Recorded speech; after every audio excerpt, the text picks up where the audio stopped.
With the exception of China, Asian markets took their cue from a good run in the United States on Wednesday, with shares rebounding. However, oil prices lost their steam during the session as worries prevail about the raging number of coronavirus cases in India.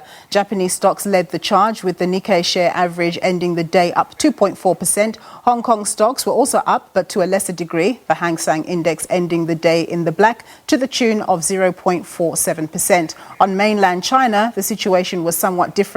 The Shanghai Composite Index ending the day down 0.23%.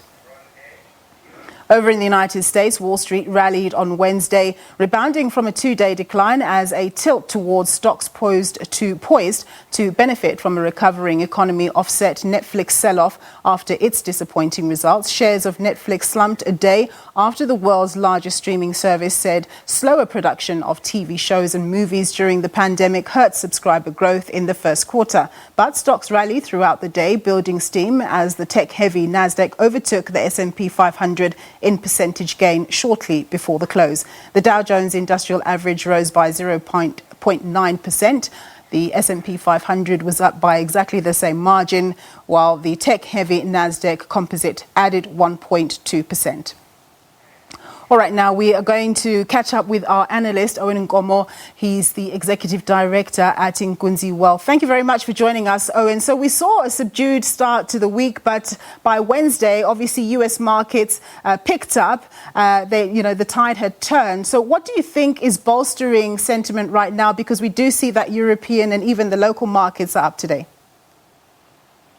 Thank you, Nombu. I think it's the certainty that's come through from recent pronunciation by the Fed Governor, Jerome Powell in America, that interest rates are not necessarily going to go up anytime soon. And I think that people are just, making sure they don't get left out on the ride. They want to keep riding the stock markets until they see an actual indication, which is much stronger, that says there'll be a reversal in the interest rate cycle. And I think general euphoria around, markets trading at all-time highs always creates the opposite impact, where people start to think that the markets should fall, but they actually just continue to rise because, people are just buying the spaces, particularly the commodity spaces seems to be doing well. The tech space seems to continue also to do well. Resources, you talked about commodities, basically they're synonymous. They've been doing very well. They've been on a tear. Do you expect this trend to continue? And does that also include the precious metals like the PGMs? Yes, most certainly. I mean, with palladium reaching an all-time high yesterday, we are seeing a lot of these precious metals also ticking up. The price of gold was worryingly trading very close to 1,700 a few weeks ago. And it's looking to me like it's tracking back to go back to 1,800. And platinum as well is not doing badly. So if you look at these flat stocks, they are doing okay. And I believe that, we're relatively going to see a few more, legs of the sector, particularly because we haven't yet gone back to work. Once we start productivity in full force across the world, I do think that we'll see commodity prices continue to go up as the world recovers from COVID. Yeah, we certainly need to follow your cue, as I see that you're back in the office. So the rand has surprised on the upside. Is that related to the performance of resources counters, or it's really more of a dollar story?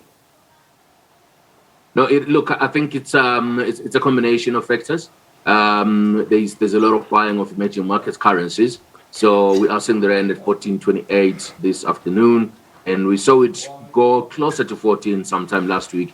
And I do believe that if this trend continues for emerging markets currencies, we will see we'll continue to see the rand trading a little bit stronger. 14.28 for me, Nombu, is relatively way better than anything close to 15. So I will take it. And I think that the momentum on selling emerging markets is clearly starting to wane. So I do believe that we might see the sector, or rather see the currency, our rand doing well over the foreseeable future, as long as we don't do anything silly as a country, like go and borrow another 500 billion rands.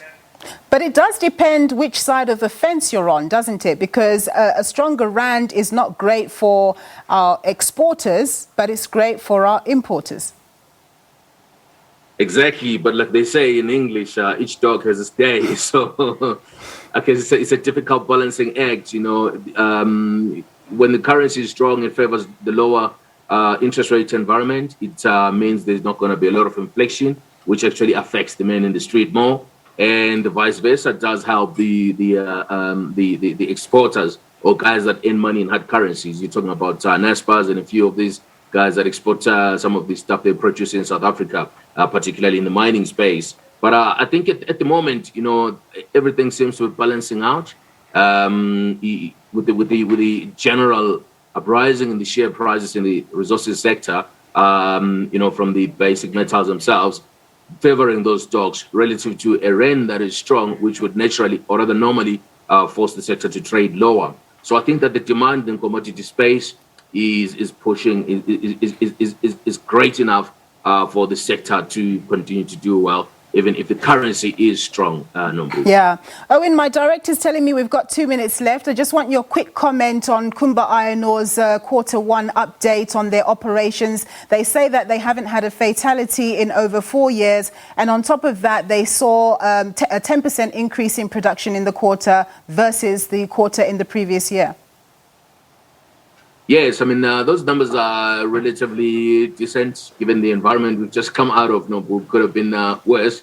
So it's in line with expectations. Kumba, unfortunately, is just trading softer on the day, down 0.8%. And I think we are seeing some of these stocks in the commodity space today, particularly taking a bit of a breather. We are happy with the Kumba Iron Ore numbers. And I think that, like we say, it's one of those spaces that we need to continue to monitor. We do expect that the resources companies are going to start looking at paying out dividends, which is a good thing for investors, Nobu. Okay, excellent. Thank you very much, Owen, for that. That's Owen Nkomo. He's executive director, at Inkunzi Wealth. Well, we're going to go for a quick break.